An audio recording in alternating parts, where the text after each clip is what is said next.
there. So I'll be too lazy to go over and reach my phone. Because I was like, oh, do I charge my phone during the recording or do I charge my iPod? And I looked at my iPod and I was like, oh, my iPod's almost dead. So I'm like, I have to charge my iPod first. Why don't we start now? Exactly. Because Okay. we don't have an opening bit. Hi everyone. What?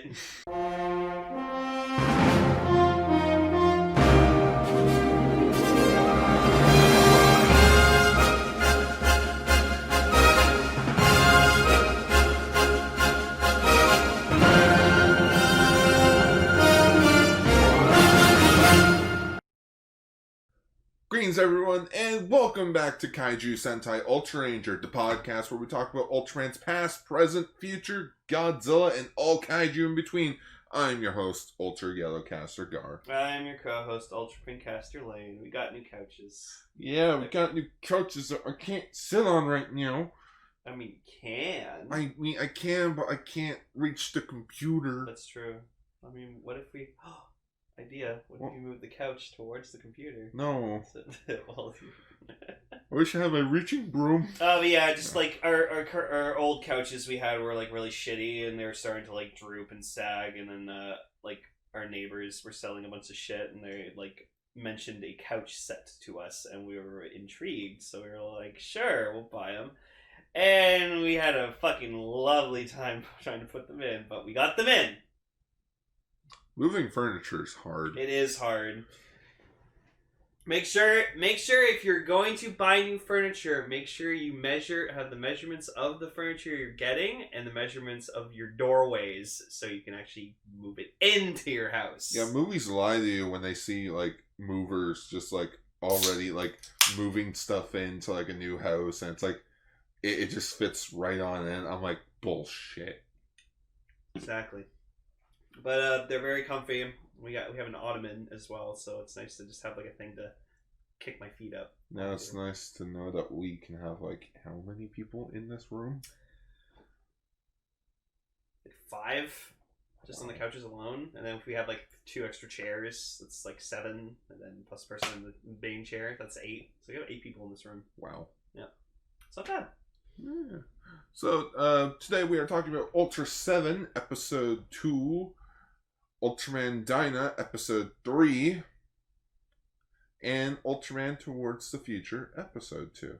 Ultraman Great, episode 2. No, it's Ultraman Towards the Future. Mm-hmm. Now, if we were watching the Japanese dub, then I would call Ultraman Great. He's Ultraman Great. What's next? You're gonna say Ultraman, like Ultimate Hero's gonna be like Ultraman powered? Yep. Yeah. We have news. Yeah, we got some news stories. As usual. So, I'm excited to say this. I can't believe it, man. We reached 1 million subscribers. How awesome is that? No, Gar. The Super Raya official Ultraman YouTube channel reached 1 million subscribers.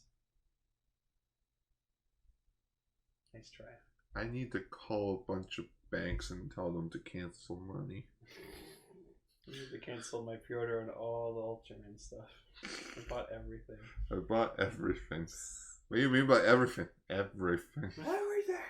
I even bought the rights to the franchise. Oh god. Okay, you could. No. You know how much money that would be? You have to sell them like $1 billion. I don't think it would be for sale. No. But yes, congratulations to the Subaru Productions YouTube channel for reaching over 1 million subscribers. Yep, I guess 1 million people give a shit about Ultraman. Oh. That's good. It's nice to know that I'm one of the 1 million. Me too. There can only be one. No. Elastic. Yeah. Well, that's gone forever. Yep. And our next news story is something I'm very excited for. Mm-hmm. So, you know how they released the the Super Sentai MOOCs like a few years back? Yes, you love those MOOCs. Yeah, I definitely love those MOOCs. For those that don't know what we're talking about, in Japan they release books, like magazine style books, based on a show, like based on like Yeah, franchises. so you see like production stills and like facts about like things, and it's pretty cool. Yeah, in which they release them as MOOCs. I don't know why it's called a MOOC. Magazine book, like you Oh, said. all right, yeah, magazine book, MOOC. In which they did some for Super Sentai, and now Super Eye Productions is tossing their hat into the ring by making various books based on their shows. So interesting that the cover is like the Type A Ultraman suit. Oh yeah, supposed to spread across the entire franchise. God, that thing was ugly. Once we got to the Type B, I was just like, thank God. Then we got to Type C, and I was like, oh yeah, that's better. And now we have like the modern Ultraman suit, and I'm like, wow, perfection. So yes, this MOOC series, because it's a series of books. I originally had the list of how many books it was. Like, does that have like everything from like original Ultraman up till now? Like even further beyond. Further beyond. Yeah, like Gridman, Triple Fighter, Gridman, Mirror Man, Jumbork Ace, Fireman. Basically, oh, so it's just all Subaraya stuff. Yeah. Oh. Everything from Subaraya, in which it is 40 books. How much would that be? Well, they're being sold for 630 yen a piece. Okay, so yeah, I gotta calculate. And this spreads from Ultra Q all the way up to Ultraman Taiga. So that's like $7 a book. So 7, and you said 40? Yeah. So like roughly like after before shipping, it'd be like $280. So you'd be spending like probably just over $300 to get all these MOOCs. That's not that bad. Especially if they're very well informed, and but they wouldn't be translated in English, I'm assuming. So. Unfortunately not. We have a list of a ton of a bunch of books. There was a Redman one. Yeah, so there's like Return of Ultraman, Mabius, Ultra Q. Sorry, Return to Ultraman, Ultraman Mobius. Mobius. Oh, I didn't know Sonic was a part of the Ultra series. Right. Mirror Man, Mighty Jack, Fight Mighty Jack, The Star Ultraman. I'm guessing that's Jonius. Wait, what? It says right there, 32. The Star Ultraman. No, Lane. It's just the Ultraman. Oh. Well, but it is Jonius. But don't put a star in the middle. But it's in the logo. Also, apparently, it also have a bit of Ultraman Kids in there. Oh, God. Oh, and the Mirror Man book will also reflect on Mirror Fight and Mirror Man Reflex. Woo! Oh, and Gaia will also talk about Ultraman Nice. Ultraman Gaia. Ultraman It's this Ultraman Gaia. God, this thing was not translated well. Oh, it's Google Translate. I know. Yeah. Ultraman G? Great. Oh, okay. Yeah. Well, empowered. Yeah, empowered. Cool! Well, like you said, basically everything. It's including Dinosaur Squadron Poseidon? The fuck is that? Time Travelers. Okay. I don't know. They're technically the first thing to have the words Kaiju Sentai in their title. Oh. Wait, does that mean fucking... Would they be talking about Mega Monster Battle too? Should be one of them. Oh, and the last book will be Ultraseven or Ultraman Z. Yeah. Mega Monster Battle. I could have sworn I just saw it. Doesn't look like it. That's okay if it's not there. Cool. Cool. Well, if you're interested in like cool Ultraman knowledge and stuff, then this is for you. Oh, it's probably like one of the 3 books up here that isn't translated. Yeah. Anyways, I would like to get these, but unfortunately, where I usually buy my books, CD Japan, it's sold out. I'm like, I hope it just says sold out for now, and then when it actually does come out, like we get a release. Well, just put yourself in an email list so that like you'll get an email when it's back in stock. Yeah. You can do that with websites. And the first book will be coming out July 9th. So one day before Ultraman Day. Alright. I just realized I'm on the wrong news article. Alright. So next we got official licensed Ultraman Pins from fan sets. And look, we got our boy Gomora. I'm super happy Gomora has so much love. Oh, yeah. He's best kaiju in Ultraman. Always will be. Name another kaiju that got a two-parter in the original run. No one. Exactly. And so we got original Ultraman, and then we have the anime Ultraman, and then we have Hayata. And probably the pin that's most interesting is the Science Patrol pin. Yeah. Yeah, the shooting star. Now, the pin that I would like to get is none of these. It's actually the silhouette behind the pins based on the original show of Ultraman doing the space humor. I think that would have been cool to have. Hayata looks stupid. He looks like one of those Snapchat filter characters. Yeah, it looks like one of those bit emojis. Yeah. Oh my god, yeah.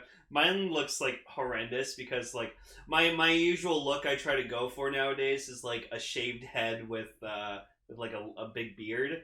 So it's like I've made myself look so like, I guess gross would be like the term, but like I don't care because it's a look that I'm comfortable with. So that's why I'm waiting for this invasion to be over so I can go get a fucking haircut. Oh look, there is one of Ultraman doing his face humor. Oh, there you go. Oh, there you go. Yeah. Yeah. Because I clicked on the fan sets website and these are going for $6.95. Ooh, you know I should buy a freaking Science Patrol pen. Not mind owning one of those. We could get the $6.95 one. Mm-hmm. Or we could spend $25 for one that actually quote unquote works. Oh, it does the pin thing? Yeah, it does the pin thing. Yeah. For $25. Yeah, definitely. I'd love to have that. I know, right? Super cool. And then I'd get the Ultra Guard costume and put it on that and be like, I'm the Science Patrol that got switched over, transferred to the Ultra Guard. Oh. But if pins aren't your thing, well, how about some jewelry? More rings! Yeah, more rings! God damn it. What is it with Japan and fucking jewelry? I don't know. Like, why obscure jewelry as well? So, we have silver 925. I'm guessing that's the metal it's made of. Yeah, I guess so. Based on the 2019 Ultraman anime. I love... Okay. I'll give these rings credit. They're clever. So the rings are shaped in the shape of Ultraman, but they're doing like the rays. So like, well, it's the Ultraman suit before he does his ray, and the Ultraseven one is him pulling out his sword. Okay. Because he uses a sword. Yeah, that's still fucking cool though. Does he ever use his eye slugger in the show? I think it's just for show, and that's why he uses the sword. Oh, so the sword's supposed to be like the equivalent of the eye slugger? Yeah. That makes actually a lot of sense. Yeah, no, these look cool. Yeah. I won't get any, but... They look alright. I wouldn't wear this. No. Hey, imagine going around wearing a ring. It's like, where's my Ultraman ring? The only ring that I would feel like wearing is, a wedding ring one day. Or the, Leo ring. Or Ace. No, Ace. Ace is the one that's the twofer. Ace and Leo both have rings. Okay. Yes. But which is the one that's like the two people? Ace, right? Yeah, it's Ace. Okay. Because Ace used to be 2 members, and then it just went down to 1.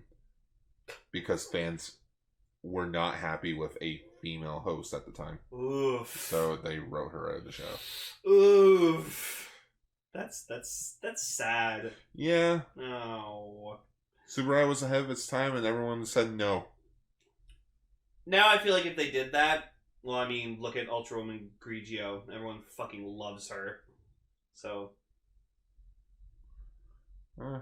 like, I can't see them doing a female Ultraman as like a main character, but have like a secondary Ultraman be an Ultrawoman. Like if that'd be cool.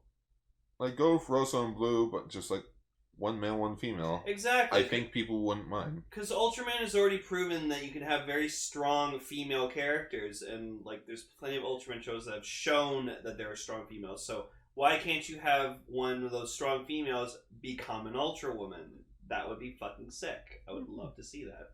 So maybe next year you can get an Ultra Woman. I wouldn't mind that. And best thing about Ultraman is it's not really aimed towards like just being a boy show. It's aimed for like all around family show. That's why Valkyrie's kind of like, it's just been disappointing of how Valkyrie's been portrayed in Zero One, because they just put a woman rider in there for the sake of having a woman rider in there. Yeah. Yeah, and it's disappointing. It's like how like, I'm not trying to sound mean here, but it's kind of like how every TV show on television in the West nowadays always has to have the gay character. Yeah, just like stereotypes. For the sake of being. It's like how in the 90s it was like you always had to have the one colored character. I'm not saying it's a bad thing. I am not saying that is a bad thing. Of course not. I am just saying the whole the stereotype of just having a gay character, like typecasting. Yeah, typecasted characters. Yeah, I got it. But just, that'd be nice. So it's real disappointing hearing that back then just no one wanted that, because it's like they were probably thinking as a mindset of, if it ain't broke, don't fix it. But it's like, no, it's good to have diversity, variety. His name's Ultraman. Yeah, but like, how are other Ultramen created? Probably with the help of an Ultra Woman. That's why we had Mother of Ultra. She didn't exist yet. Oh, fuck. Yeah, it wasn't until the next season. Or at least later in Ace. Because I know Father of Ultra showed up in Ace. And I think Mother of Ultra showed up in Taro? Okay. Oh, yeah, because Taro was like, Mommy, Mommy! Yeah. But anyways, these rings, they're pretty okay. They're cool to look at, but it's nothing I would like be like, I need them now. So not worth 13,200 yen though. Yeah, fuck that. No, jewelry's expensive. Jewelry it's unfortunate. Is expensive, which is why I say go for common law. You know, common law is not that bad. Yeah, but it's kind of the joy of marriage, which is like a fun thing. Well, it's just marriage, except without the whole wedding day thing. Yeah, I get it. Like why spend thousands of dollars for a wedding when you could just live together and be happy with that? But if these rings aren't good for you, well, how about the SSP college ring? Oh my god! This was the thing Ichi was trying to show us during Extra. I can't remember the episode number. I think it was last week's actually. Yeah, it was the first episode. It was the first Extra recorded in June. Mm-hmm. If you just look it up, if you look up then you'll find it. Yeah, and then we were like, no, this is supposed to be on Ultraranger. Yeah, because you were like this, because like I remember I was complaining. I was like, this is the reason why we made an Ultraman show in the first place, so we didn't have to show Ultraman stuff on Castranger. Yeah. You fucking hypocrite.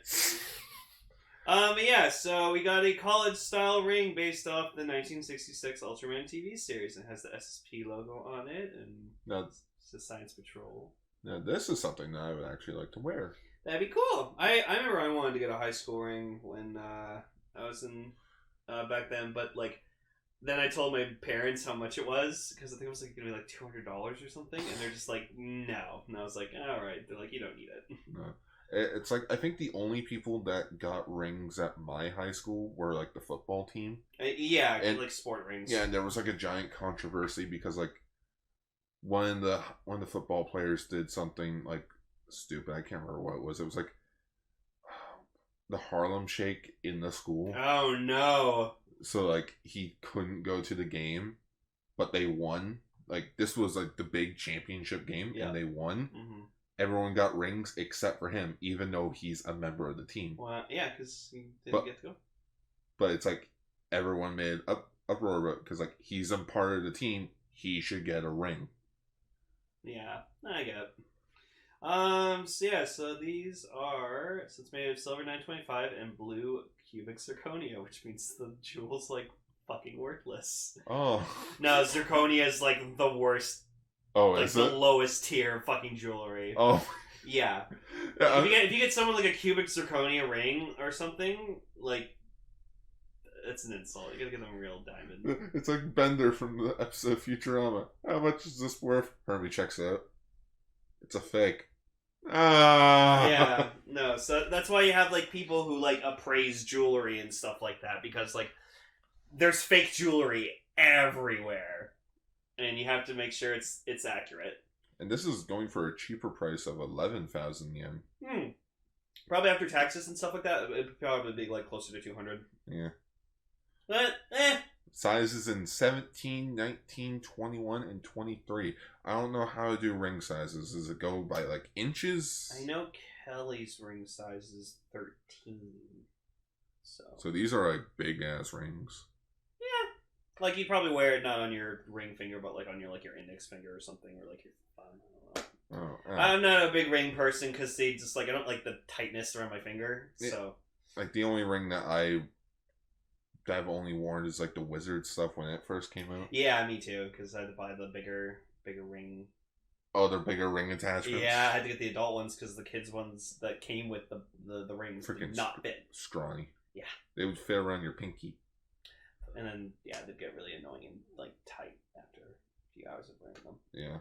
Police. But yeah, cool. It's pretty schwat. Speaking of shiny things, SH Figuarts announced their next Ultraman figure, in which it is of Shining Zero. Oh my god. See, didn't I fucking tell you that we were gonna get this? Because Zero is the fucking Dan Kuroto of Ultraman. If he's popular, he's so popular, they're gonna make fucking everything for him. Yeah, but the best part is, unlike Dan Kuroto, I can put up with Ultraman Zero. Well, yeah, because he has a lot. He's a fucking hero, and he saved the universe like countless times. He's also a three-dimensional character, and not Dan Kuroto, who's just lol memes. Look at me. Look at me and my stupid laugh. You're 20,000 years too early to fight me. You're 20,000 years too early to be up with him. Now, it looks good, but just he stands out way too much because I'm like. When we see Shining Zero in, like, the special, he's, like, he's covered in, like, a blinding light, so you can't really get, like, good look at, like, the form. Yeah. So it's just weird seeing, like, the form in full. Without the effect? Without the visual effects. Yeah, without the visual effects and stuff. And, like, it's not bad, but it's not my favorite. Like, my favorite probably of Zero's forms is probably Zero Darkness and, probably Zero Beyond as well. Zero Beyond's pretty dope. And there is a promotional image of, like, Shining Zero. Yeah, see, that, when I look at Shining Zero, that's what I see. Like, with the effect. Yeah, so having, like, the dull gray background for the other pictures, it just doesn't work, because it makes them pop too much. Like, it's a cool suit. Like, it's a cool, interesting suit, but probably not that well good in, like... No, he would just... In, like, Suitmation. Yeah. But, like, I honestly have a feeling there is no Shining Zero suit. No. It's probably just all computer effects. Yeah. That's why they had, like, the lighting, the huge shining lights on them and stuff like that, so they could cover it up. Yeah, like, at the end of build with like, Rabbit Dragon. We don't talk about Rabbit Dragon. Oh, the $5 budget that form had? Yeah, I was like trying to defend it, but then I just eventually caved and was like, no, that's terrible CGI effects. At least the figure art came out really good. Oh yeah, because it actually it's a physical thing that's there. Let's see here. What looks good in CGI and in suit form? Groob? Yeah, Groob. Yeah, Groob nailed it. Groob nailed it out of the fucking park. We were blown away when we watched. Go watch the Rube movie. Go watch the Rube movie, even if you haven't seen Rube. Check out our review of the Rube movie because we apologized heavily and we were blown away by how great it was. And it had Gene in it, and you can't go wrong with Gene. Yeah, episode 91 if you're interested. Mm-hmm. So this is a premium Bandai exclusive figure. Of course it is. Of course it is. For 6,000 yen. That's not bad. That's like probably close to like $80-$90. Yeah, because it looks like a 5 a bit, but I'm like, wait, this is a computer. You can't miswrite things on the computer. No. So I'm like, does it say 5 or 6? I'm like, had to turn my head. I'm like, okay, 6. And it'll be coming out in October. In October. That's not bad. Yeah, it's not my favorite form, but I recognize and respect it as being like his most busted form he has because like. It can reverse time. He can go back in time and save his buddies from being fucking killed, including himself, so he wasn't taken over by his arch enemy. Including Belial. That's why Belial came back. We didn't think that far. Well, yeah. What if someone had like the best day of their life, 0 reverse time, and then he's like, wait, no, what's finally I happened? think it was just in the vicinity of like where they were fighting that he reversed the time. I don't think it was like he reversed all time in the universe. Yeah, that's too busted. Ultraman busted. Busted. But hey, if Shining Zero doesn't do it for you, he does have a new form. Of course he does. Oh my god. So since Z's about like fusions and all that jazz, they decided to bring back the video game exclusive forms. In which the Ultraman fusion fight portion of Z will be called Z Heat? Z Heat. I could have sworn there was a name for this form. But yeah, so it's right there, Grand Saber Zero. Oh, Grand Saber Zero. Yeah, that's why I heard that and I was like, wait, Grand Saber, that's the name of that fucking lightsaber musical rhythm game. Oh. Yeah. This form makes him look like fucking All Might. This form... He looks like All Might. He looks like All Might. It's funny because we already made that joke way back when Zero Beyond showed up. Yeah, but he looks super like All Might. He's got his tight suit on. He's got like the hair thing. Okay, I see what you mean. Yeah, he looks like fucking All Might. Yeah, I see what you're talking about now. So what metals does he use to turn this form? So he uses the Ultraman, Ultraseven, and Ultraman Ace metals. Oh, and then a Lito card. Yes. So there will be a Ultra Access card of Zero featuring Lito. You know, best host Zero. Because fuck the first guy and fuck that second guy from the Saga movie. Here's the kicker, though. You can only get it at the arcade. Oh, no! That thing's gonna be so expensive on the aftermarket. Oh. So fingers crossed Kotetsu can get his hands on one of these. Yeah, good old Kotetsu. Freaking snipe that. Yeah, because, like, Lito's best boy. Lito? I always say, like, in Jeed, Lito was the best character in the show. Now, he wasn't my favorite, but I acknowledge that he was the best character. So, I'm glad Lito's still getting the attention he deserves. Figuarts Lito, please. Figuarts Lito? Yeah, because he needs to have two separate heads. One with his glasses on, and one with just kind of like the Zero expression he has on his face. That would be fantastic. And then he comes with like the Zero Eye Neo and like the Gene Riser. Yeah, like a Gene Riser. Exactly! Fucking, you already done Dan Moriboshi. Keep making the fucking hosts. That'd be amazing. I'm surprised they didn't do Hayata. Do a Riku Pega 2-pack. That'd be fucking amazing. Probably not a 2-pack, but I could see Pega getting a figure. I'm surprised Pega does not have a figure. Yeah, Figuarts Pega. Come on. Make a Pigmon. You need a Pigmon. Pigmon would be cool. I would like to have an alien Knuckle. I don't know what I'd like. Because they made Goro, right? They made Bolton. Actually, yeah, maybe Knuckle. Zeton. We need Figuarts Zeton. We do. Oh, we do? Oh, Bolton. Yeah, we got. Oh no, we need what is it? Zeton. What's the one I like a lot? Hyper Zeton. Hyper Zeton, yeah. That would Zeton be cool. Death Sight, You whatever. know, if they do freaking Saga, they have to release a Hyper Zeton to go with it. But yeah, no, they should do some Figuarts of hosts. Cause that'd be neat. It'd be more money. Worth it though. Yeah, I mean, Dan Moriboshi fucking sold like hotcakes.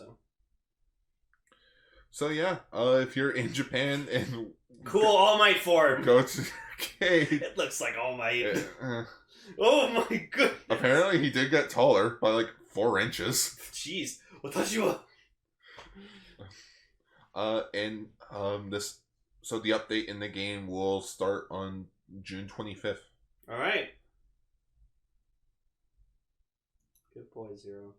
Premium Bandai announces acrylic logo display for EX Ultraman. Yeah, so These acrylic logo stand things have been like apparently doing really well, and now Ultraman has also gotten one for himself. So way to go! Yeah, good for him. So it'd be nice to pose with your Ultraman figure art. If, to quote fucking Timmy's dad, if I had one. If I had one. Yeah, you want to get like the 50th anniversary set, like the one that comes with like the buildings and stuff. Yeah, which it's not that hard to find. No. I've just been lazy. Yeah. I don't. I got you Zoffy for Christmas, so you're just like, I have my boy. I got my boyfriend now. I have both my boys. I got G and well, actually, all three of my boys. G, Belial, and Robert. So the acrylic logo will be going for 1,320 yen and is scheduled to come out in July of 2020. Yeah, so these will be like $30. So that's good, honestly. I'm waiting for the eventual Kamen Rider Drive acrylic logo because I'm buying that. Yeah, we'll probably talk about it on tonight's episode of Extra, but they did release a Super Sentai one. Yeah, like with the V. But it's just the franchise logo.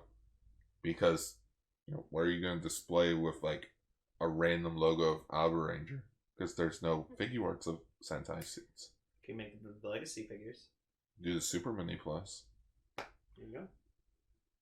I just think the Sentai logo would go good with, like Aqua Ranger. Yeah, it had a picture of Aqua Ranger, like, with his hand out and just, like, Super Sentai. Oh boy, fucking tote bags! You see, I don't care for these, but Gar loves tote bags. Well, I like tote bags because I care for the earth. Yes. Save the earth, everyone. So apparently these are based off the color timers of Ultraman? Yeah. Oh my god. It's the color timers and the ultra signs of each Ultra Warrior. That's incredible. From Ultraman all the way down to Z. That's great. There's so many different ones. I know. Even Nice has one. So his Ultraseven's just like the one on his head? Huh? Is the one on Ultraseven just his head? Head jewel because he doesn't have one? I guess it has to. It has to be because he doesn't have a color timer. Because the designer hated it. Except for you, Ultraseven. You don't get to be here. Aww. No. I think There's Gene. I think the first one's Ultraseven, then it's like Ultraman, Mother, Zoffy. Oh no, that's Father, Mother, Zoffy, Ultraman 7. Wait, then who's that? I don't know. Probably Superior, I guess? Or King? Yeah, it's King. Oh. That's Ultraseven there. It's just his chest guard. That's all. Come on! It's the jewel in his head. Oh my goodness. Well, anyways, this is cute, and it comes in blue or red because you can have it go. Oh my god, we need to do that where like a color timer goes off. It's just Patrick. Oh, they're small. There's like big. Oh shit! There's big ones like actual tote bags, and then there's like a carry bag, like a carrier purse type of bag. Put your chihuahua in there. Yeah, mini tote bag. There you go. Oh my god, look at the big ones though. I know. That's fucking huge. I would go shopping at a convention with that. There you go. Yeah, it'd be your convention shopping bag. That's what I need to fucking do when I go to conventions. You know, have like a convention shopping bag. Just put all my shit I buy in there. I know, right? So the big tote bag will be going for 3,030 yen, and the mini tote bag will be going for 2,750 yen. Yeah, it's like a $50-$60 like tote bag, but and it's a big ass tote bag though. Like, look at that. That's a pretty average size tote bag. Yeah, it looks bigger than it normally would. Oh, okay, so it's not that it comes in black and blue. It's reversible. So on one side it's black, and on the other side it's red. Okay, that makes sense. Cool. Groovy. Moving on. And the biggest news story that we have for this episode. We asked for it. We wanted it. We got it. So Millcreek announced their next set in the Ultraman series, in which it is Ultraman Ginga and Ginga S. About fucking time. Yeah, the most expensive set at this moment. I feel like that's why they waited until Ginga, like, had to do Ginga last, because, like, it has the most content in it, like a set. I contacted I contacted one of the members that runs Ultraman Galaxy, Mm-hmm. like out of curiosity about like if they knew any information about the sets, because so the Ultraman Ginga set comes with both all of Ultraman Ginga, Mm-hmm. Ginga S, Mm-hmm. Ginga S the movie, and Ultra Fight Victory. Yeah, that's why I like Victory Night in the little corner there. Yeah, $50. This is the most probably the most expensive set for the new generation. Yeah, but you get like almost everything Ginga, so Almost. And this is where I was leading. So I contacted them asking about whether or not if the first two Ginga movies would get a release somehow in the West, including the special from Ultraman Retziden, Friends Left Behind. And apparently, due to the invasion, the release schedules have been kind of wonky. So they will see a release in the future, just not at the moment. Yeah, so it'll probably be like one of those things that you just find at Walmart or something. Yeah, like the extra Ginga stuff. Yeah, it'll probably be like an Ultraman Retziden like special set or something. Yeah, where it's like the two Ginga movies and like probably some specials. Still, there he is. Got good old Victory in Ginga. I love the packaging. I gotta say, who's ever been designing these like covers for the series sets? Like they're good. Because you got Ginga, Victory, Dark Lugiel in the background, but I mostly love like just the shot of the Earth behind them. And also, I like the English versions of the logos. Oh yeah, I especially love that we have two different versions of the logo. Mm-hmm. Even it's like, oh, it's just the S. I'm like, yeah, but you know, sometimes that's it's the Super Raya logo too. If you look at it in a way, the Super Raya logo is a lightning bolt. Oh yeah. Yeah. I think it's supposed to be a hat. It's supposed to be a hat? I think it's supposed to be a hat. I don't know. Or maybe it's supposed to be like his signature? Maybe. I always thought it was a lightning bolt. Tell us in the comments what you think the Subaru Productions logo is to you. Yeah. To me, it's a hat. It's a lightning bolt.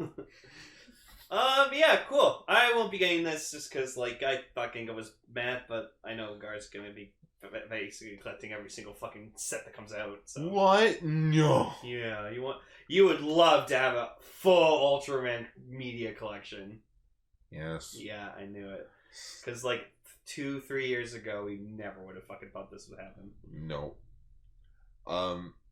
So the street date for the set is September 15th, 2020. Hell yeah. And the best part in additional thing, there will be a 2-pack exclusive to Walmart of Ultraman Ginga S the movie and Ultraman X the movie, featuring their English dubs. Oh, there you go. Because that's the two for it, the double feature you saw. Yeah, that was the double feature that I saw. There'll probably not be the little video at the beginning of Godzilla ripping out Hedorah's heart or eye, because like that played before the movie started. It's like, no one's allowed to record any footage of this. You have been warned. That'd be funny if they did include that. That it would be funny. Which I heard this set was gonna be coming out quick. Yeah, this set's coming out June 18th. So this comes out like 2 months before the actual Ginga set. Yeah, so Gar and I might just go to Walmart one day and we'll see this on the shelf. Probably. We'll be like, hell yeah. I can't stand the dubs. They're so bad. The Ginga S dub isn't that bad. The X dub is actually worse. You're one of us? Like the Ginga S dub, I cannot. But the Ginga S dub, I can watch more. Or sorry, Ultraman Ginga. No. Okay, moving on. Okay, moving on. That's it for news. So let's get on to the episodes. All right.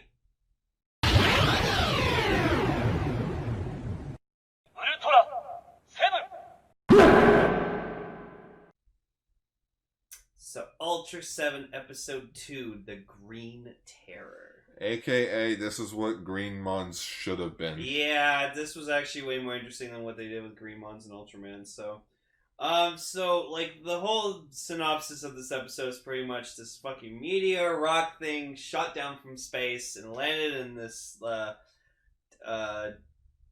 TDF, like, employee's house. Like, front lawn. Like, front lawn. So, like, the wife, Mitsuko. Because, like, the employee, the TDF, I think he's, like, a scientist, Ishiguro. Yeah. So the wife, whatever, she goes outside because she's about to go out, or whatever. Yeah, go pick him up because he just spent the last several months up in space. Yeah, he was on the International Space Station. Yeah, the space station V3. V3. And so she sees the rock and she's like, "Oh, what the hell?" And like calls the maid over and it's like, "What the fuck is this?" And she's like, I didn't put that there. And it's like, "Okay, well, call the police and get them to get this out of here." And she's like, "Okay." Why the police? Well, because like when there's a problem, the first thing you do is call the police. Okay. So that makes sense. Yeah. So the maid calls the police, and like they off screen they come by and they can't take it because it's too heavy. So the Ultra Guard, meets up with Ishiguro. They congratulate him for his journey back. How was space? It sucked. You can actually kind of point out Dan Moriboshi, because he's like the tallest of them, which I think that's like they did that on purpose. They got a tall guy so he stands out more. Maybe because him, Agami, and their captain Kiriyama all kind of look alike. Mm-hmm. Wait a minute. There's like, it's only episode 2. I'm not gonna remember a lot of their names yet. I mean, we got Dan Moriboshi, we got Arashi. Furuhashi, which kind of just sounds like Arashi. Yeah. But anyways, the wife's Mitsuko's car broke down, so Dan gives them a ride back in the Pointer. It's such a cool car. In which he notices the giant rock in the front lawn, and he realizes it's not just a stupid boulder; it's a metal. So he uses his Ultra Vision. That's what I'm calling it. Because remember, this is actually Ultraseven, like in like a human form. It's not him taking over a person's body. I wrote X-ray vision in the notes, and there's just a note because every hero had them back in the 60s. Mm-hmm. So yeah, he can't see through a rock because, like, I don't know, it's made of lead or some shit. Like Superman fucking can't look through lead. It's made of Tilsonite 808.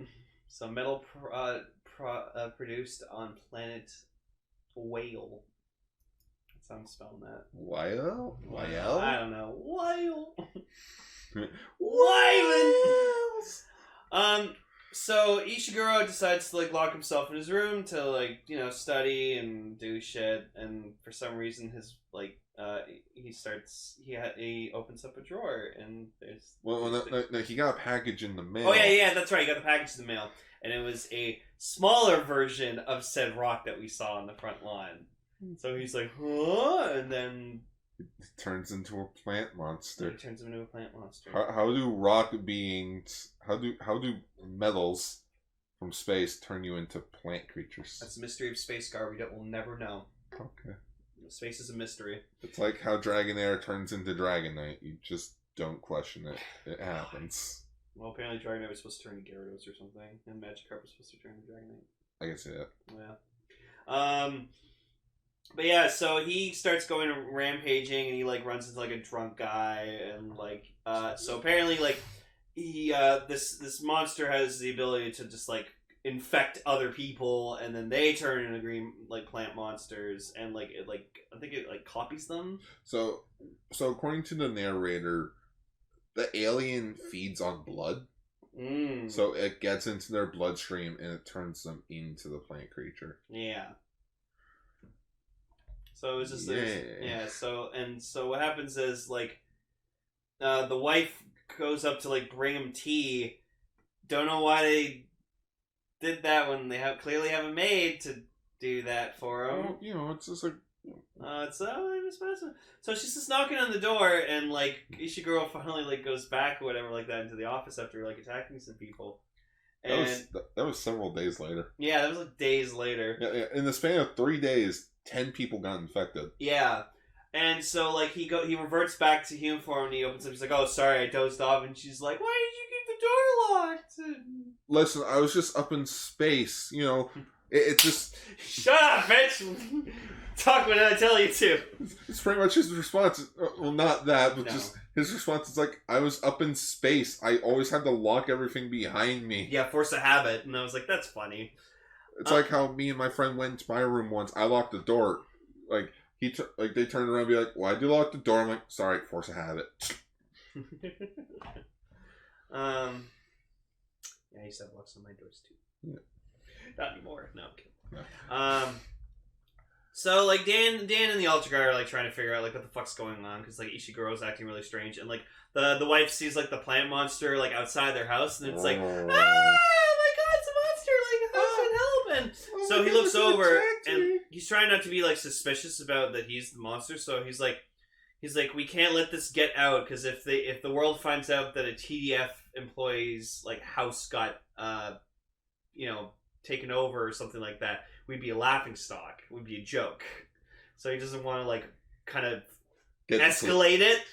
Hey, call the police. No. Don't call the library. Yeah, so I think that's stupid, because it's like, don't put your pride over the lives of your loved ones. But like, I get he was trying to just cover his tracks. Well, that, and then also, like, you also have to think of it that way of like, if he looks bad for the company, then he kind of puts everyone else that works there down with him. Yeah, and then like the drunk they picked up, he started to turn into like a plant monster, but then he died. So that was sad. Did he? No, he got paralyzed. He died and then transformed into the monster, and then they paralyzed him. Oh yeah, because like Anne's like, "Dad, paralyze her," and like he clearly could have just used it himself, but he tosses it to Anne anyways, and Anne's like, so that was interesting. So Shizu, the maid, calls for Dan Moriboshi to come over because Dan specifically. She heard a ticking noise. And so while Dan goes out to investigate, like in the house, the other members are like investigating the rock because I thought it was too heavy. So that they probably had the equipment to like bring it in. The cops are just just late at night. Dan Moriboshi freaking puts on the Ultra Eye, turns in Ultraseven, grabs it, takes it to the base, reverts back. I don't know. I feel like he could just grab it. Like, I feel like he still has the strength of Ultraman, even Ultraseven, even when he's in human form. Oh, so he's like Superman. He just has to be very careful. Yeah, exactly. It's just a disguise. Because like Dan comes in, he's like, "I brought the rock." I'm like, "How were you able to bring the rock?" See him right. Come on. Wait a minute. So yeah, well, they were researching on the real rock. Like he goes and he finds in like Ishiguro's office drawer, like desk drawer, like the smaller one. And so he's like, "Hang on a minute." Just starts smashing it, and at the same time, the bigger rock is also being smashed because I guess they're like symbiotic or something, and they're connected. I'll smash it with a hammer. And who's in the giant rock but the real Ishiguro? What? And so Ishiguro is just like, "All right, sweetie, we're going on a train ride." So we're going to our holiday home in Hakano. Yeah, we're gonna go on vacation. Yeah.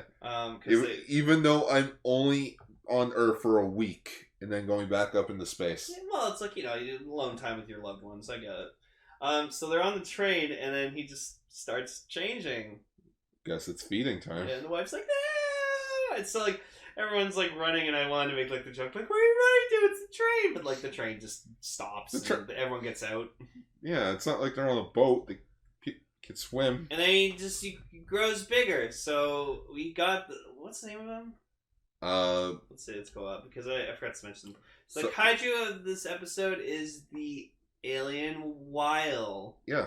And the X organism. Yeah, he is the organism X. Yeah. He's cool looking. He's very much a plant monster. A plant monster that has reflective like material on it, like underneath him. Yeah. So I'm guessing he is a rock, but he also has like plant stuff growing on him. Plant rock. He's a plant A rock plant. a grass rock type. Is that in Pokemon yet? I don't know.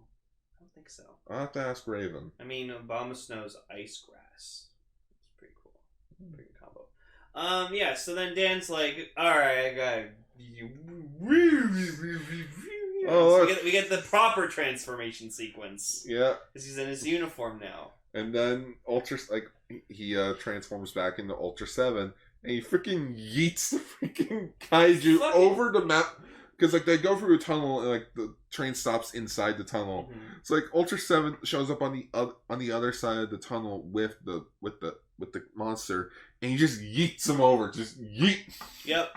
And he defeats him pretty fucking fast, actually, because like this was like at the very end of the fucking episode. Oh yeah, there was only like 5 minutes left in the episode, or like even like 3.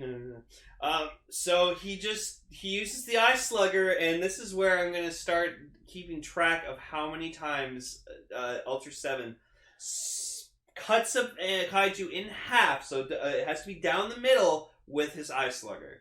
This is the first time, because the first monster he fought in the first episode was in half, like horizontally. It's got to be vertically down the middle. Okay. Yeah, so I feel like since the eye slugger is his main weapon of choice, that's what we're going to be seeing the most of him using.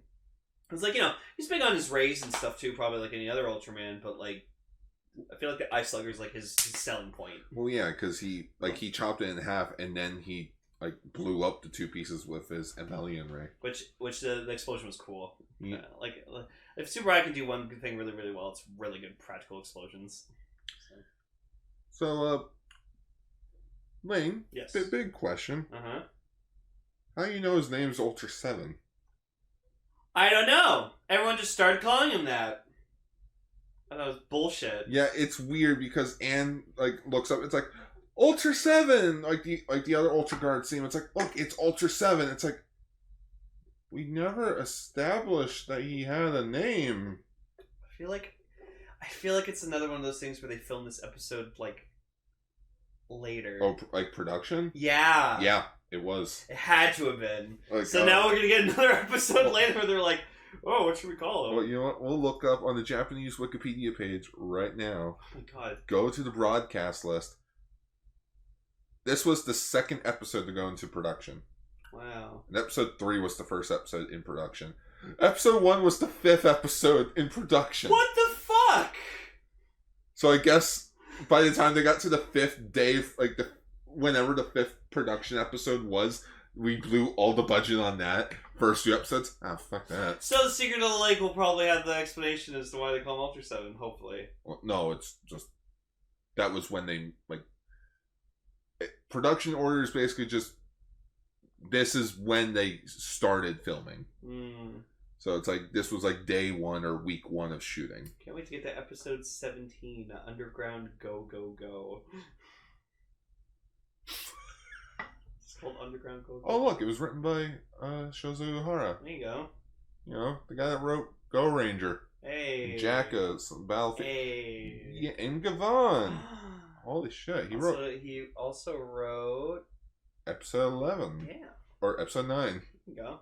Wow, I can't believe you wrote episodes of Ultraseven. Cool. But so my best guess is there's 6 members of the Ultra Guard. They consider him a member, hence Ultraseven. Yeah. So is Ultraseven the 7th Ultraman? Ultraman 7. It's Ultraseven. Yeah. In season 4 of Ultraranger, we're going to be incorporating a lot more slapping. My hands are going to be red by the time the season's done. Right. Red like Ultraseven. But yeah. So, cool episode. It had some like horror and drama to it, which I liked.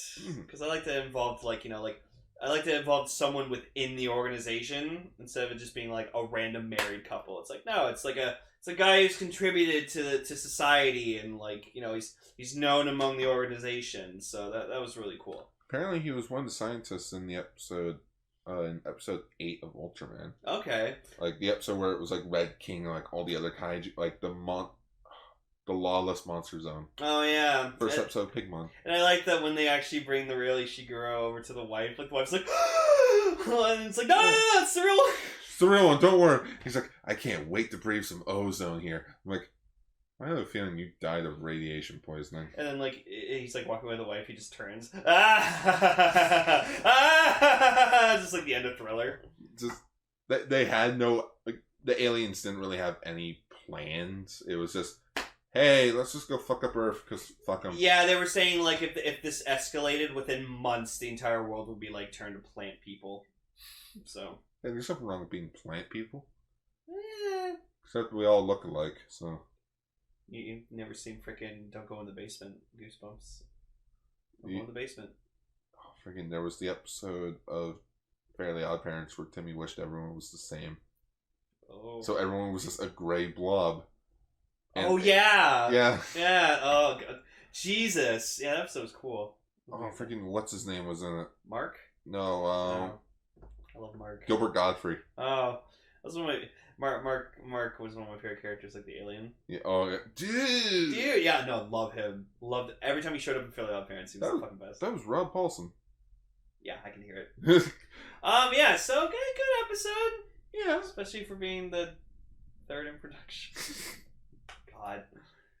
Sorry, second in production. It was the second episode. The first episode was really the fifth one they made. What the fuck? They do that sometimes because it saves money. Okay, we gotta go into the forest to film. Okay, let's take everyone out there. We're doing 2 episodes out in the forest. Okay, let's go film it out in the woods. Oh, okay, let's film the first episode now. Yeah, oh because we rented out the area. We might as well do the first episode here now. I guess so. I've never been involved in like movie or television production, so I have no fucking clue how this works at all. It happens a lot. Yeah, if Sel were here, he'd probably be able to explain because he's worked in TV. And let's go into Dyna. Dyna.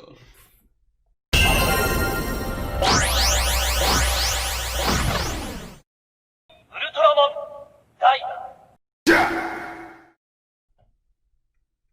So, Ultraman Dyna episode 3, Awaken Asuka.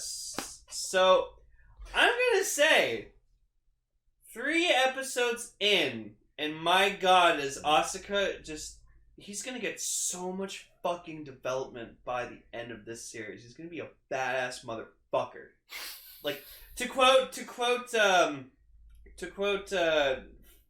freaking Norton, Mr. Norton from RoboCop, you're gonna be one bad motherfucker. So, yes, this episode is basically Asuka realizing maybe you shouldn't be a cocky dick. Cocky dick who just jumps into battle because you think you can handle it. So that's the whole episode. And again, major props to my boy and probably my favorite character right now in Dyna, Captain Motherfucking Hibiki. This guy is fucking badass. So cool. You gotta understand there's justice in that Supercuts uniform. And if you don't realize that, then get the hell out! Yeah, no, he's just... Because, they're all sitting at a table having a meeting and stuff like that, and Asuka just, makes the mention to stuff, and then he's just like... Like, he's on patrol in the freaking Guts Eagle. Yeah. And it's like, oh, there's some mysterious life forms out in the Chubu region mountains. Like, in the Chubu mountains. So it's like an alien with, like, some life forms that Asuka hears about. He's like, alright, I'll take it out. He kills 2 of them, which they're space parasites, Cyclometras. Cyclometra, yeah, and they look like the space slugs from Empire Strikes Back. They remind me of the head or the chest busters from Aliens. Yes, they did look like the chest. And apparently they're based on them, according to the wiki. I'm not entirely. Alien inspired a lot of shit. So like, Asuka gets back to base and he's like, piece of cake. And Nakajima's like, you're a fucking idiot. Like, what? There were 3 life forms there. Killed 2 of them. We asked you to just Analyze. analyze, and then report back, and then we'd handle the situation after. Not shoot. So, yeah, and so Asuka's just going through, he has all this confidence in him, and it's like, and Hibiki's just trying to teach him, it's like, dude, You don't need to do everything by yourself.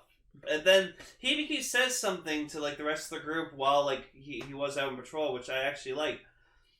Hibiki basically just explains, it's like, no, let him do this because he feels like he's a man who has no limits, and he eventually will hit his limit and realize that he has inexperience in something. He'll find a flaw, a weakness in himself, and he needs to discover that.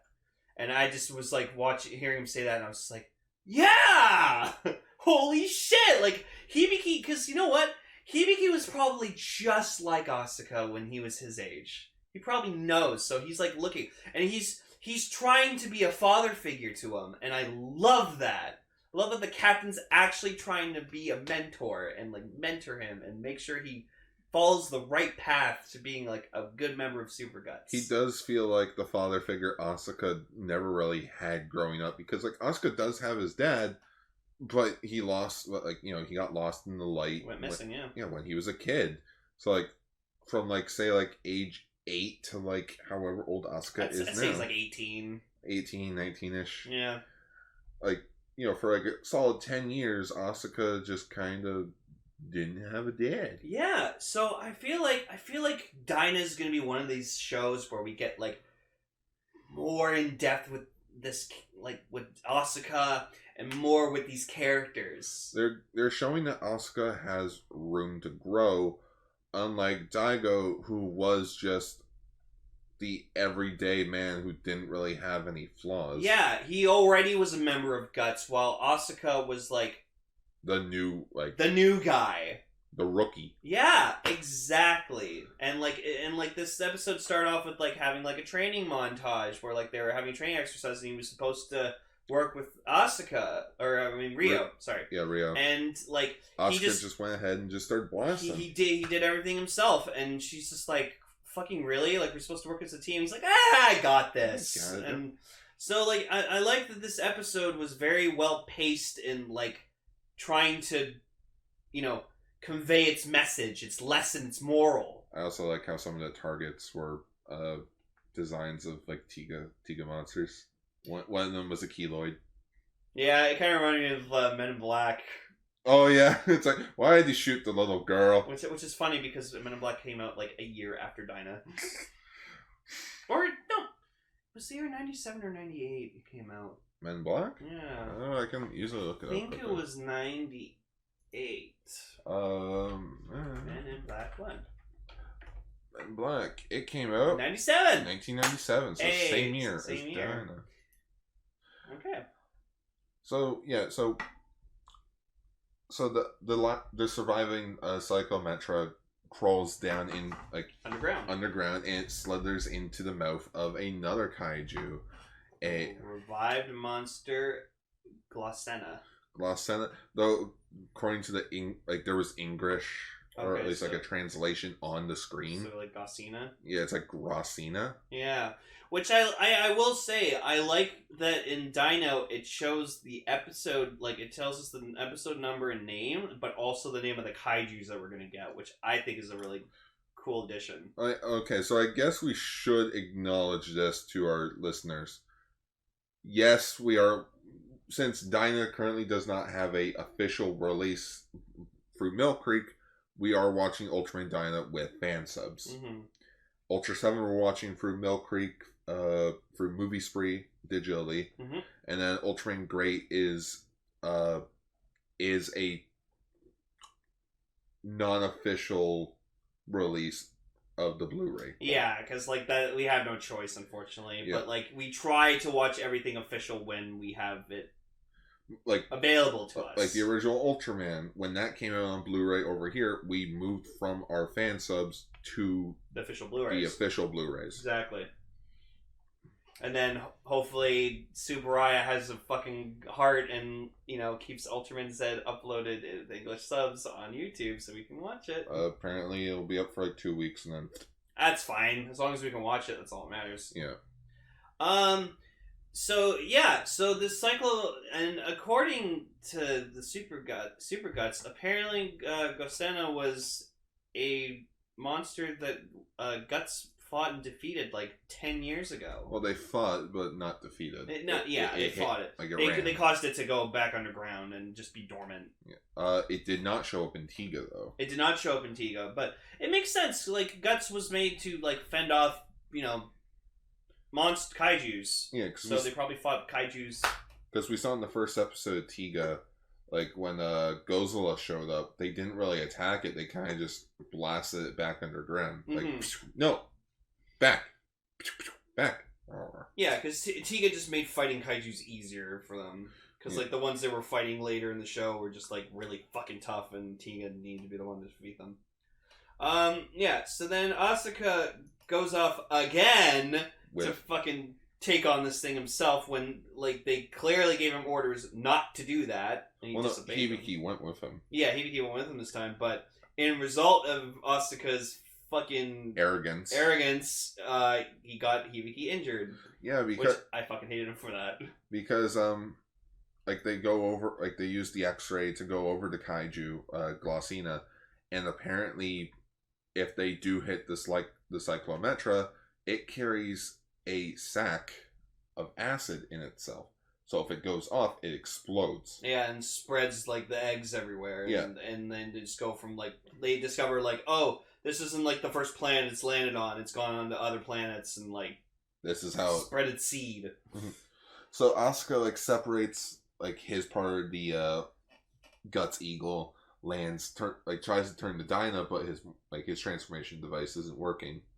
Which there's several theories and reasons why. One might have been because Hibiki was like he can't be seen when he's transforming, so like Hibiki was flying into the shot while he was trying to do it, or it was just a thing of like Asuka he just can't because his mind's not in the right place. Exactly, like he's being selfish about it. It's like how Isami couldn't transform in that one episode of Rube because his mindset wasn't in the right place. Thinking, oh my goodness, I almost got one of my close family friends hurt last time. Mm-hmm. I can't do this. Yeah, so I guess transforming into Ultraman, like if it's a human transforming into an Ultraman, like you have to have a right mindset to do it. It's like the Lantern Corps. It's like if you want to be a Green Lantern, like you have to show strong willpower, and you have to be in that mindset to use that power.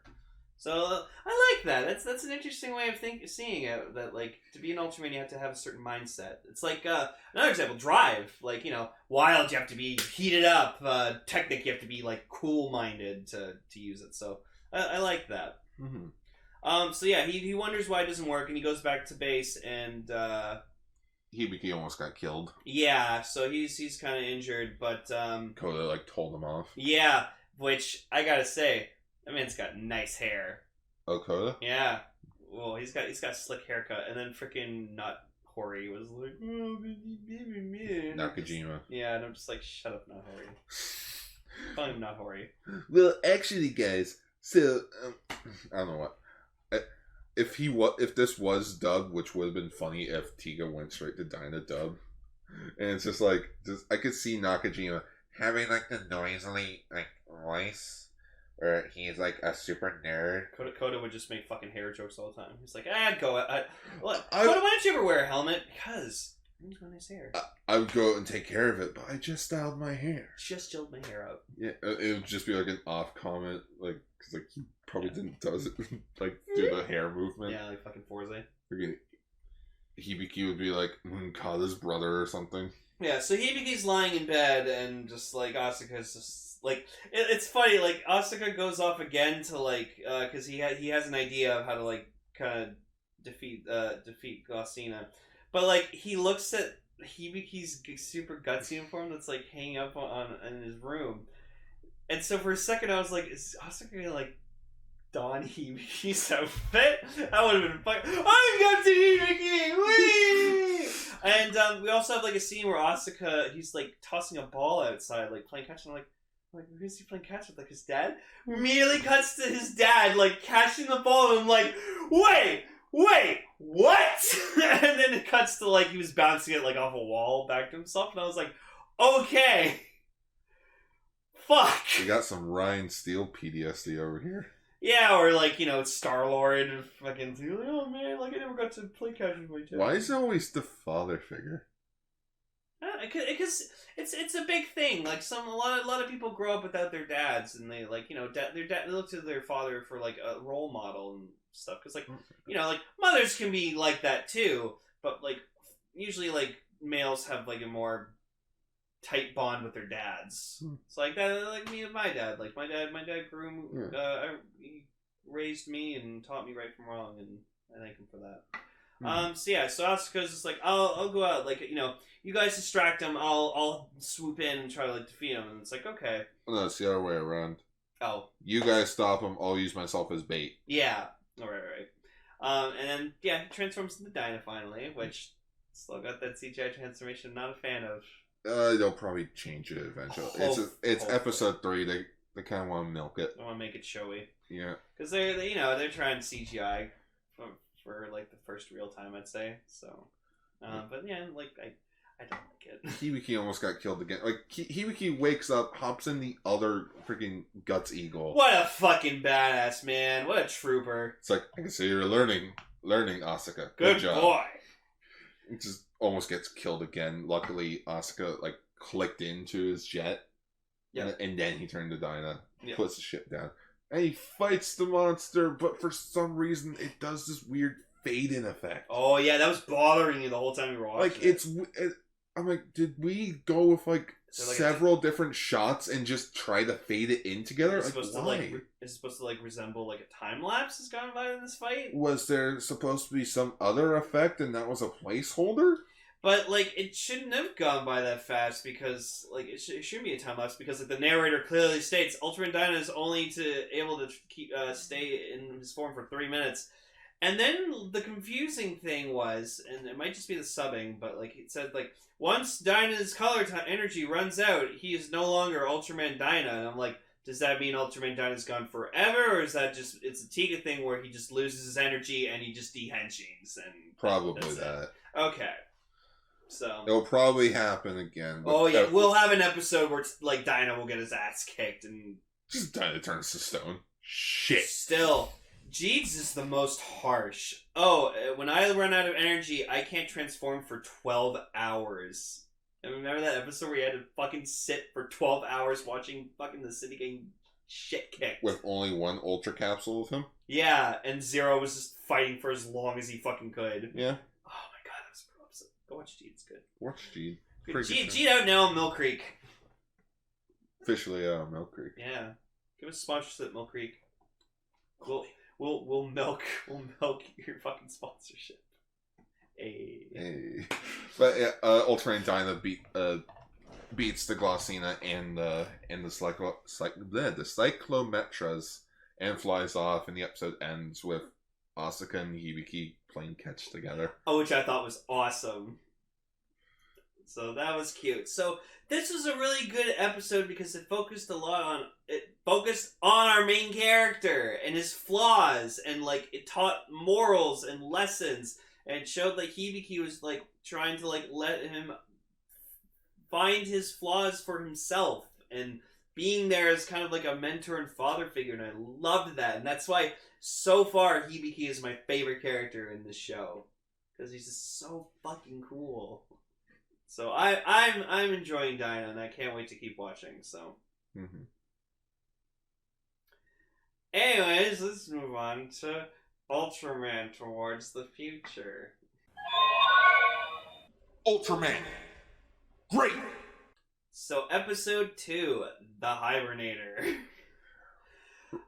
Rangers, the Hibernator is on planet Liquitor. You and the Aquitar Power Rangers must team up to take him down. So, I gotta say, Great's one of these shows where it's like, you have to see it to understand what's going on. Because it's just, there's so much shit they throw at you. Like, so much exposition, so much dialogue, so much camera work, and, like, scenes and stuff. And just, like, it's so much to take in. It's weird. It just screams late 90s. Early 90s. Yeah, early 90s, My I meant. God!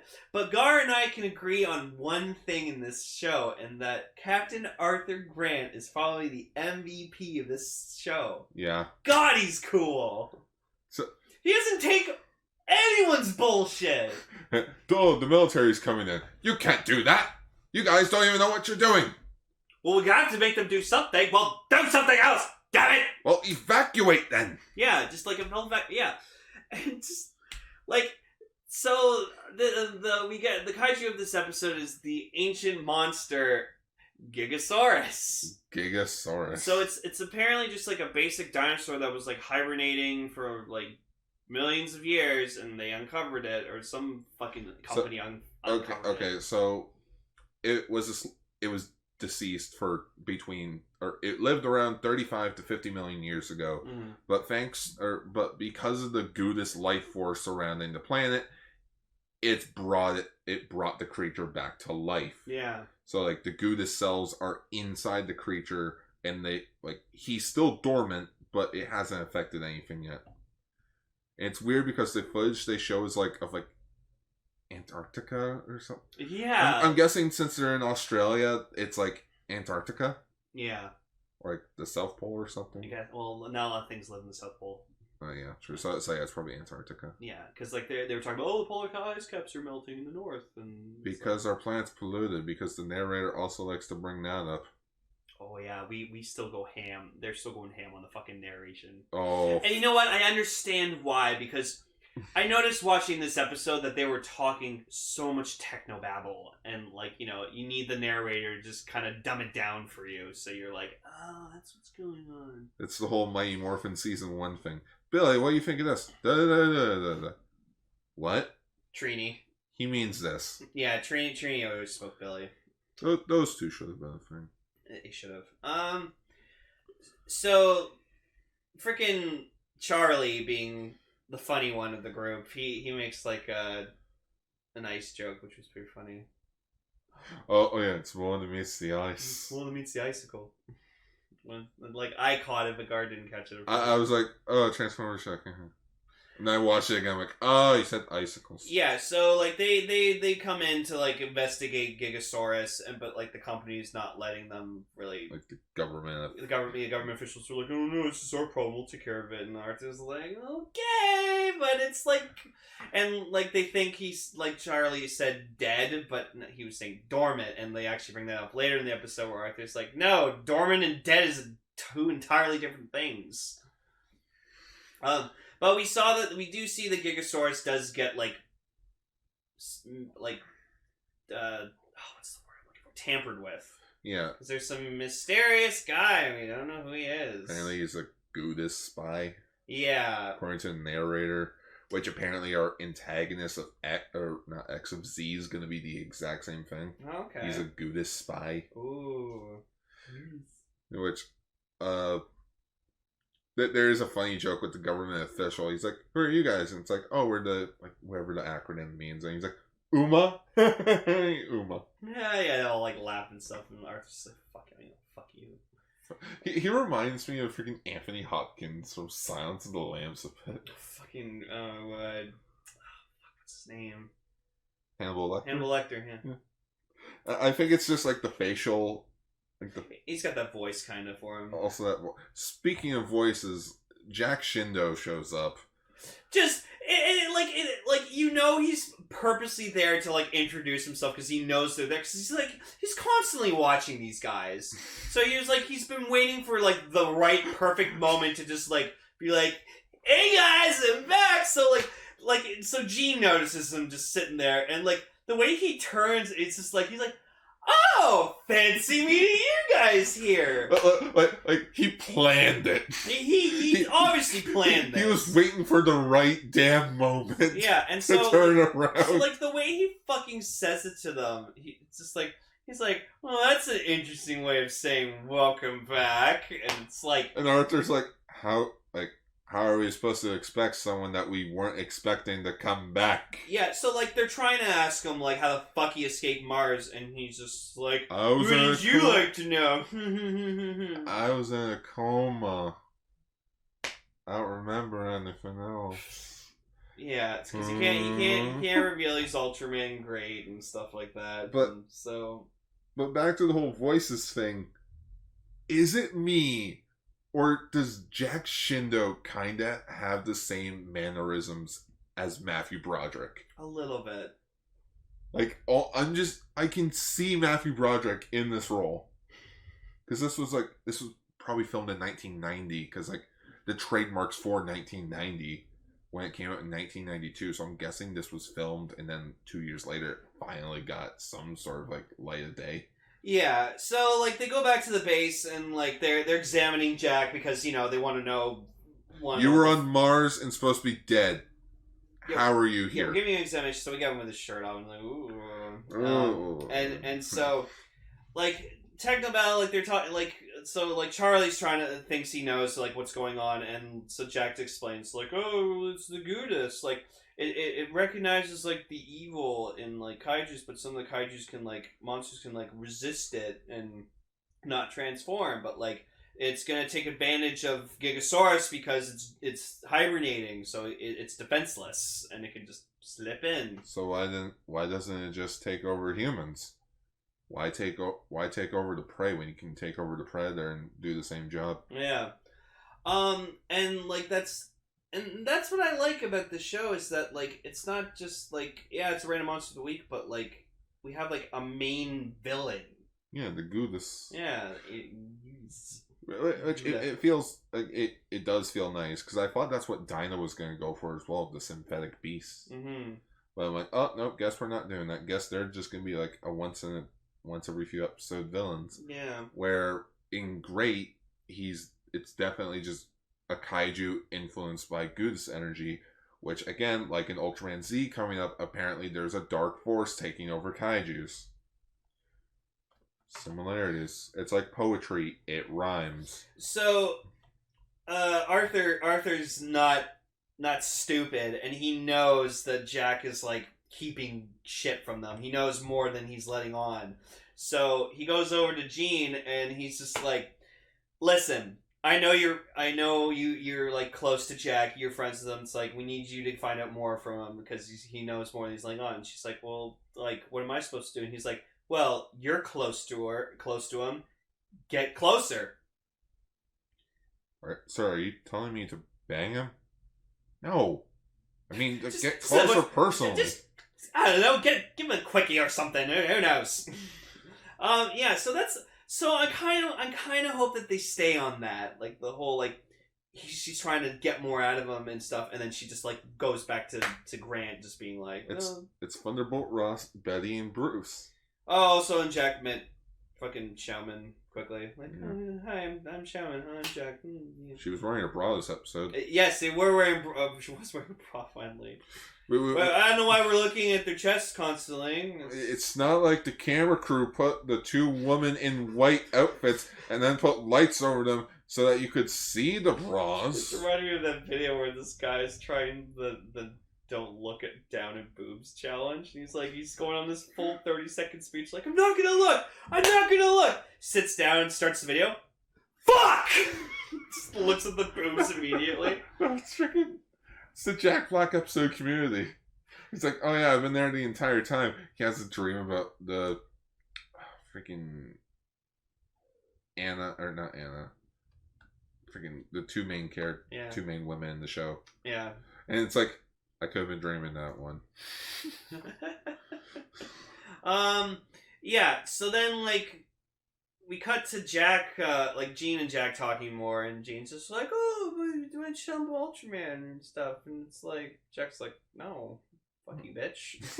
It's my secret, I gotta do it. She's like, oh, hey, can't you tell me anything? Nope. Great to be back on Earth.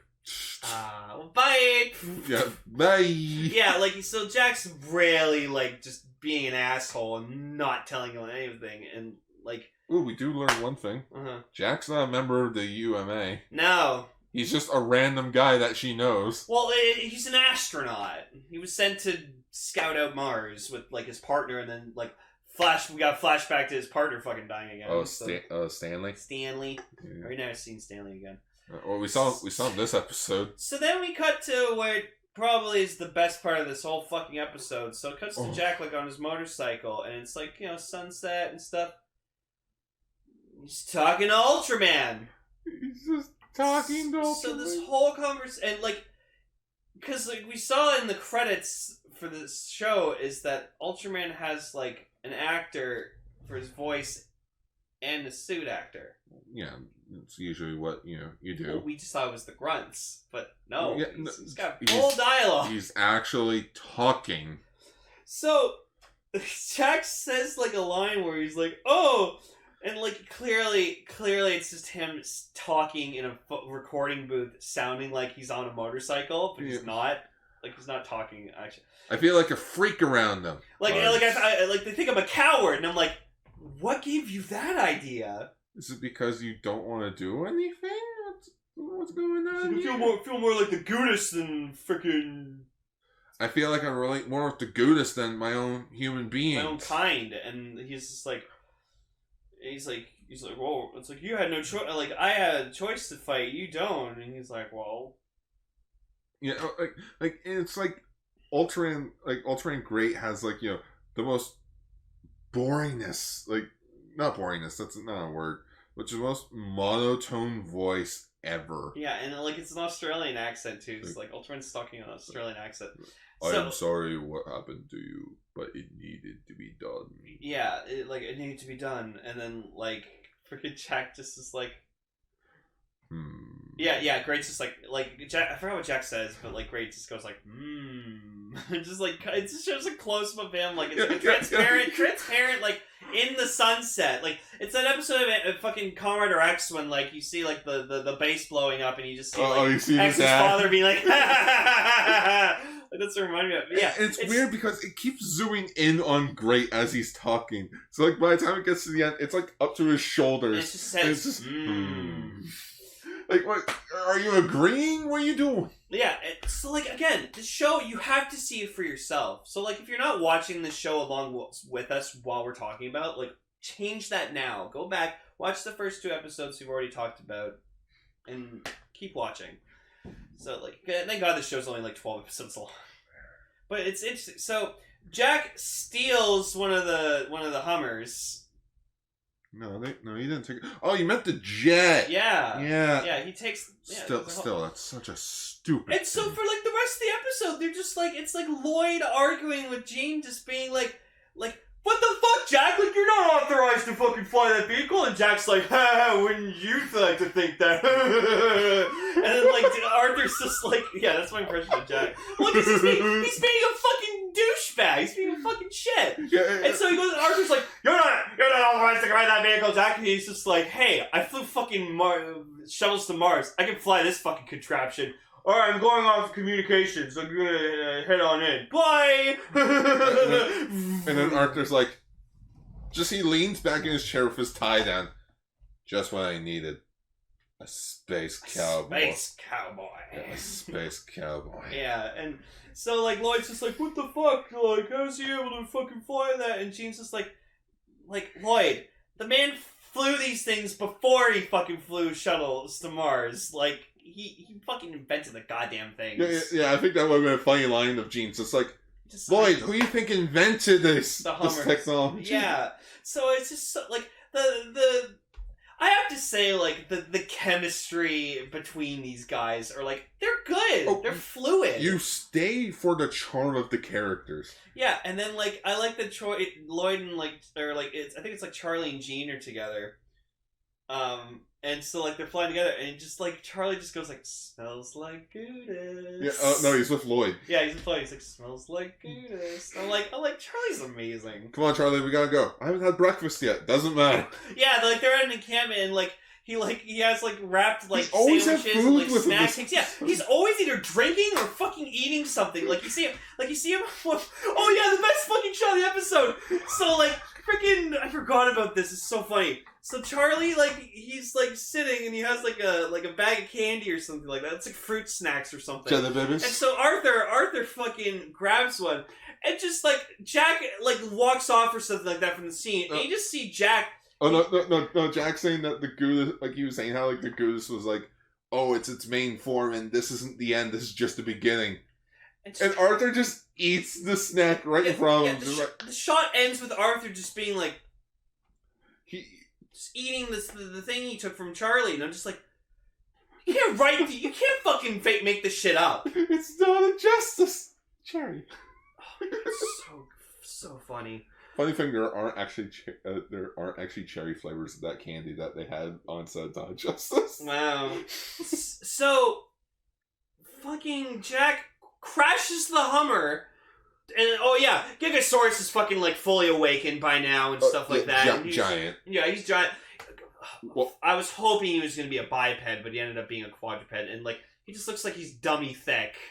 Yeah, because like freaking the suit actor, because usually with quadrupeds they usually have them on their knees and like the back legs are like hanging there. No, the guy's like freaking probably in like a frog formation in there with his back legs like actually like up straight, and like he's walking towards a power plant because the spy put like a tracker there or something, and like the Hummer crashes, but Ultraman Great shows up and like he starts fighting and all that jazz. Pretty much he beats the monster. Yeah, like it's like that. Yeah, it's so quick, but like, and then like he Jack goes somewhere. And so Jack goes back or whatever like that on the ground, meets up with like the rest of the team. Oh my god! And I want to say something stupid about that. So that was definitely probably a miniature set that they had of the factory, because when Jack's walking towards them, it's a fucking blue screen effect. It's clearly a blue screen. It's clearly just like they did not have an actual factory.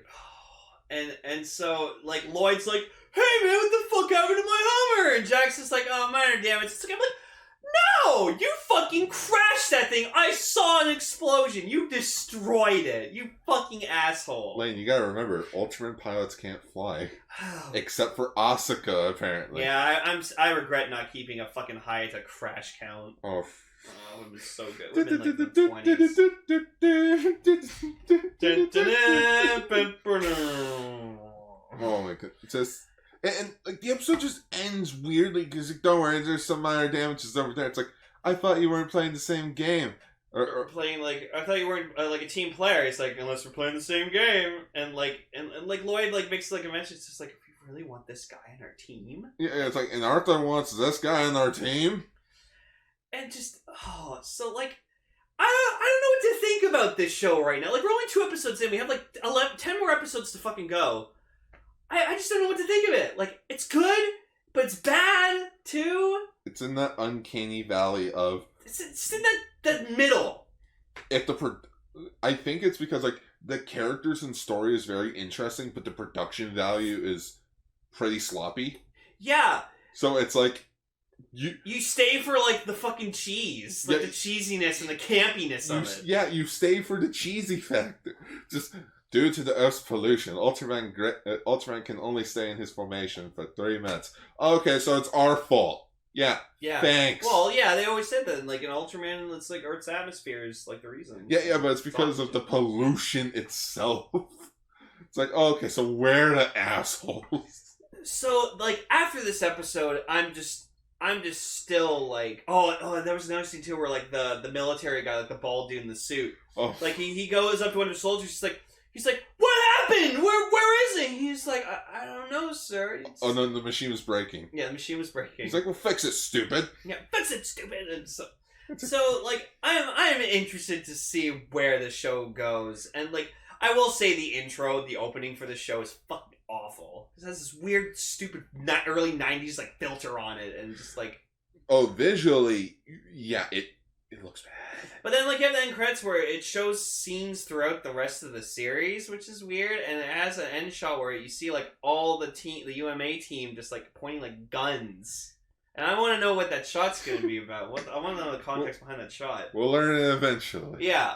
So I'm so curious to see where this show's going to keep fucking going. I'm honestly glad we're finally talking about these shows. I'm all in for Great, because it's so campy, it's so cheesy, but like, It's something about it's just keeping me glued to watching it. So I want to see where this is going next. Yeah, because like we watched the first episode of Powered, and that was also kind of an interesting show. So, Well, like think of it this way: Great was trying to do the Ultraman formula, like for a Western audience.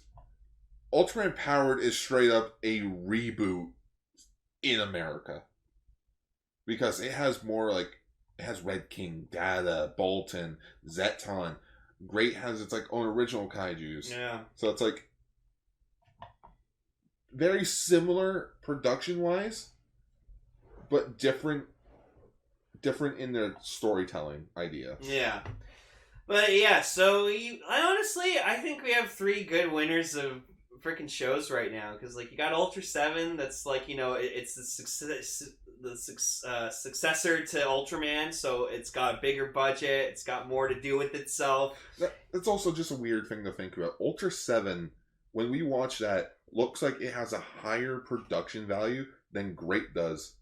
When Great is like years later, where technology has gotten better, but how does something from 1990 or 1992, whenever the hell they filmed it, look as cheap compared to the show from 1967? Yeah. Even the film quality itself from 1967 looks better. Yeah.